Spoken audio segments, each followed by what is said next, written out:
Olá pessoal, eu sou Tomé Costa, professor da Rede Pública de Jaboatão e estou aqui para a gente continuar o nosso bate-papo de história para os 8º anos. Hoje a gente vai saber o que foi que aconteceu quando Dom Pedro acabou com o primeiro reinado e foi embora para Portugal, ok? Mas antes disso, vamos ver o desafio? Se liga aí no slide. Bem, no último desafio eu pedi para que vocês me dessem 2 motivos pelo qual a Guerra Cisplatina aconteceu. E aí a gente tem a resistência dos uruguaios a serem controlados, né, pelo Império Brasileiro e a separação do Uruguai pelo líder Lavachessa.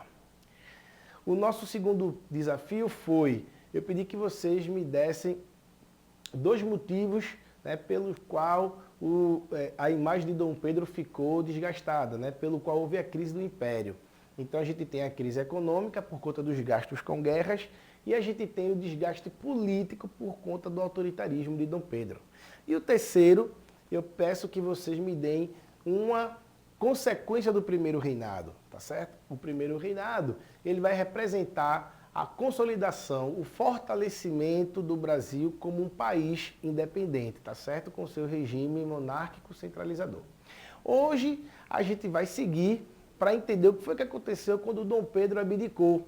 Esse período da história vai ficar conhecido como período regencial, onde o Brasil vai ser governado por políticos por conta da incapacidade de Dom Pedro II, que só tinha 5 anos. A gente destaca que esse período ele vai ser marcado por revoltas e muita disputa política dos grupos que vão estar no poder. A gente divide o período regencial em 2 fases, que são chamadas de avanço liberal, porque vai haver muita liberdade política para esses grupos políticos que vão estar tomando conta do nosso país, e também de regresso conservador, que vai ser chamada essa fase, que vai de 37 a 40, tá certo? Em função do retorno a essa característica centralizadora e autoritária. O avanço liberal vai de 1831 até 1837. Vamos ter os políticos se organizando em grupos de 3 e grupos de 1 pessoa. Grupos de 3 vão ser as regências trinas e grupo de 1, ou seja, com uma única autoridade, vão ser a regência una, certo? Durante o período do avanço liberal, nós teremos 3 regências, certo? Sendo 2 trinas, uma provisória e outra permanente, e a regência una de Feijó. Vou explicar ao longo do nosso encontro de hoje o que isso significa.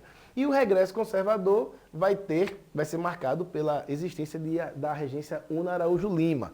Esse nome, Una Feijó, é por conta do caba, né, do político que naquela época estava no comando, que foi o padre Diogo Antônio Feijó, e Araújo Lima, que foi um político que tomou conta nesse mesmo período aí, como vocês estão vendo.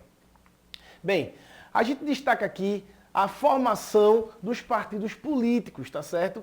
Os grupos que existiam durante o período de Dom Pedro I vão ficar divididos em português e brasileiro, o Partido Português e o Partido Brasileiro, que vão se transformar em restauradores, que queriam o retorno de Dom Pedro I, liberais moderados, que queriam autonomia, queriam liberdade para as províncias, mas sem grandes modificações na sociedade, e os liberais exaltados, que queriam grandes transformações, como acabar, por exemplo, com a escravidão, fazer com que o povo participasse das decisões políticas.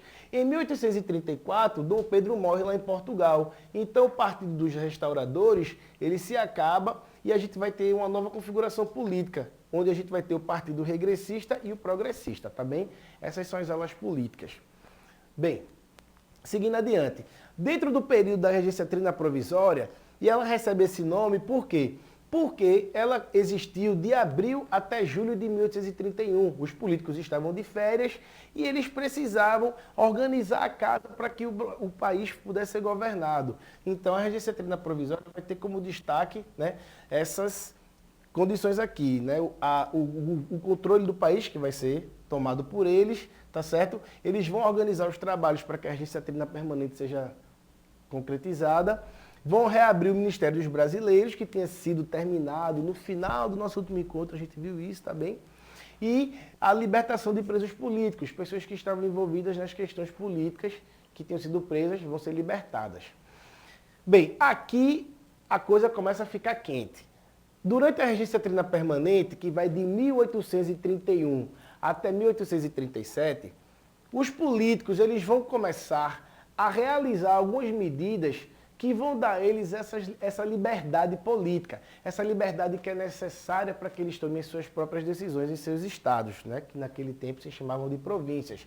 Então a gente vai ter, tá certo?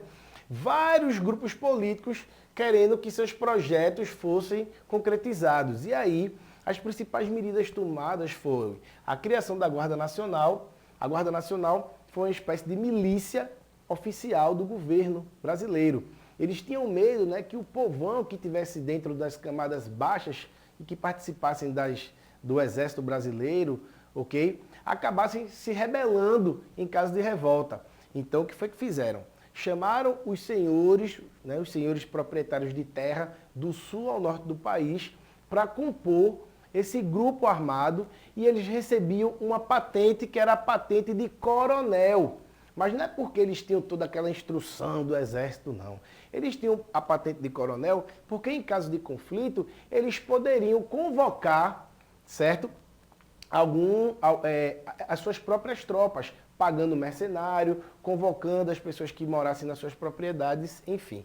Também foi realizado, nesse período da Regência Trina Permanente, né, o Código do Processo Criminal. O que é o Código do Processo Criminal? Ele é como se fosse o Código Penal nos dias de hoje. Foi criado em 1830, mas ele foi modificado aqui. Como? Ele deu mais poder a uma figura chamada juízes de paz. Juiz de paz era um juiz que tomava decisões dentro das províncias e que era escolhido pelos próprios latifundiários, pelos senhores, pelas elites das províncias. E isso fazia com que a resolução dos problemas ficasse dentro de cada província sem ter que passar, né, pelo poder central. E a gente vai ter o ato adicional, que vai dar ainda mais liberdade para as províncias. Como? A partir da criação de assembleias legislativas provinciais.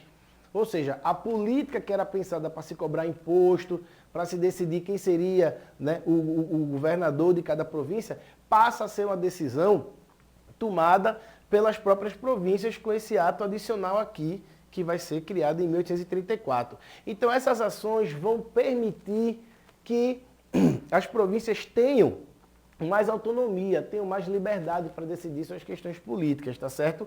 Que vai chegar perto de uma experiência republicana, como a gente tem hoje, né? As assembleias legislativas estaduais, ok? Que decidem sobre questões referentes às necessidades de cada estado, ok? Aí, dentro desse momento que a gente tem, né, com o ato adicional, na Regência Trina Permanente, vai ser criado um dispositivo que vai fazer com que as regências trinas deixem de ser trinas e passem a ser unas. Vamos ter agora só uma única pessoa mandando, que vai ser o padre Antônio Diogo Feijó, ok? E aí, padre Diogo Antônio Feijó, ele era um ex-ministro da Justiça, tomou medidas liberais, foi ele quem ajudou, né, a criar todas essas decisões aqui, né, durante o período da Regência Trina Permanente, como ministro da Justiça. Mas só que muitas revoltas que a gente vai ver daqui a pouco acabaram acontecendo nesse período, né, enquanto ele estava no poder. Isso vai fazer com que ele não suporte a pressão e acabe renunciando. Quem vai assumir no lugar dele vai ser um político, né, que naquela época que se chamava Araújo Lima, que inclusive é pernambucano. Então Araújo Lima, ele vai tomar medidas para desfazer o que foi feito no período da Regência Trina Permanente, onde a gente teve liberdade para as províncias. A principal dessas medidas vai ser a lei interpretativa do ato adicional, onde ele acaba desfazendo aquela autonomia que as províncias tinham, tá certo? Além disso, ele também vai criar o Instituto Histórico Geográfico Brasileiro, que é uma instituição de pesquisa que existe no país até hoje, bem como o Colégio Dom Pedro II. E isso, né, no período dele, a gente tem marcado o fim da experiência liberal, né, e dessa autonomia que as províncias tinham.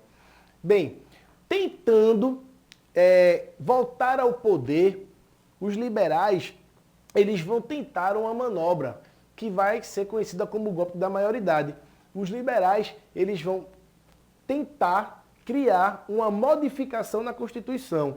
A Constituição diz que para poder Dom Pedro II assumir, ele precisava ter a maioridade, que naquela época era de 18 anos. Então eles vão criar um projeto que vai acabar ficando bastante popular dentro da sociedade. Por quê?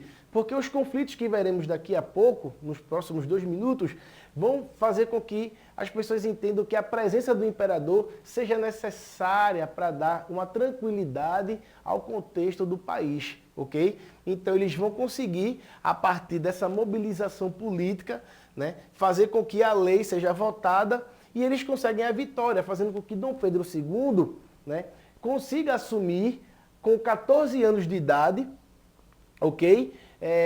Quando na verdade ele deveria assumir com 18. Então, essa manobra fica conhecida como golpe da maioridade. Os liberais eles acabam conseguindo anular essa presença, esse poder dos conservadores e se colocam no poder junto com Dom Pedro II, ok?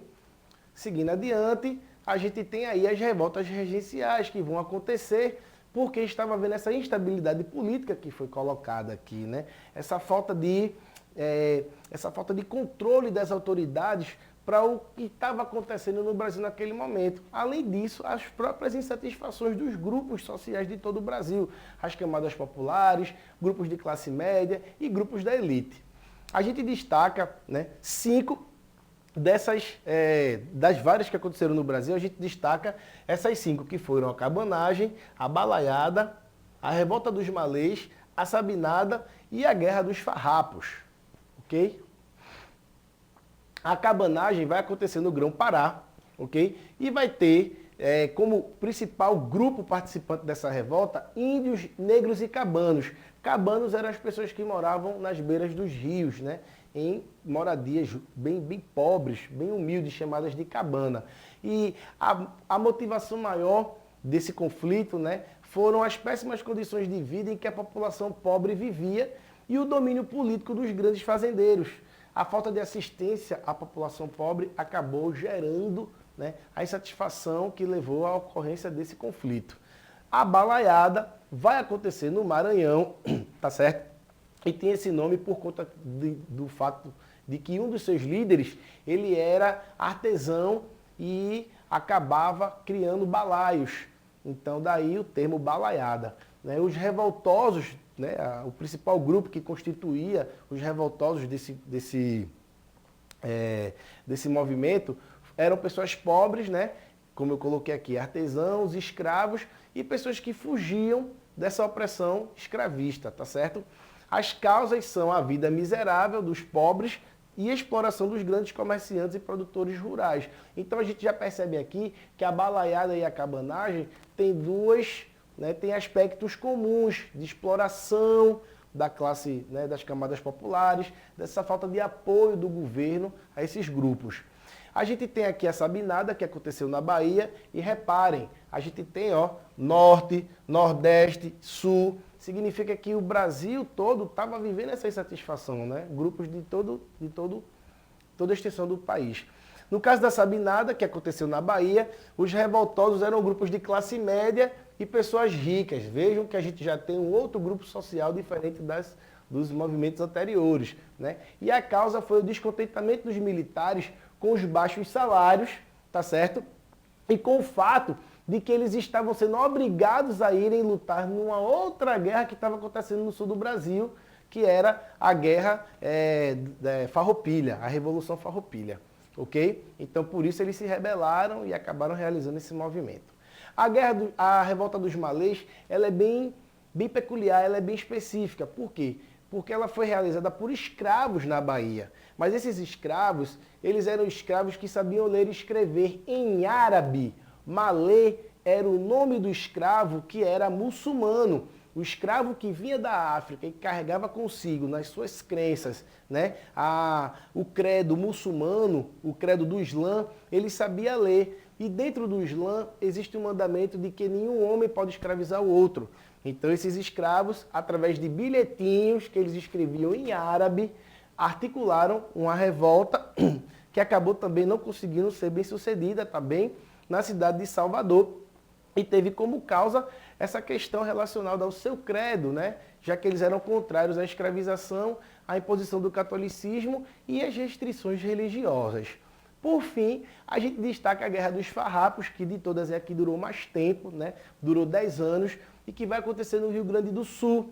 Os revoltosos, eles eram estancieiros, que eram os senhores de terra da região sul, ok? Militares libertários, membros das camadas populares, escravos e abolicionistas. Então a gente percebe um grupo bem diversificado aqui dentro da Guerra dos Farrapos, tá bem? Do grupo dos revoltosos. E as causas eram o descontentamento com os altos impostos. O governo brasileiro acabou botando muito imposto para a carne de charque da região sul pagar, enquanto a carne de charque da Argentina não pagava quase nenhum imposto. Isso fazia com que o produto da Argentina pudesse ser vendido aqui por um preço mais barato, competindo com o preço do produto brasileiro. Então, isso vai levar a uma insatisfação dos estancieiros, né, dos senhores de terra de lá da região sul, que vão mobilizar essa revolta que vai durar 10 anos. Além disso, também havia falta, né, a revolta contra a falta de autonomia, né, das regiões, né, das províncias da região sul.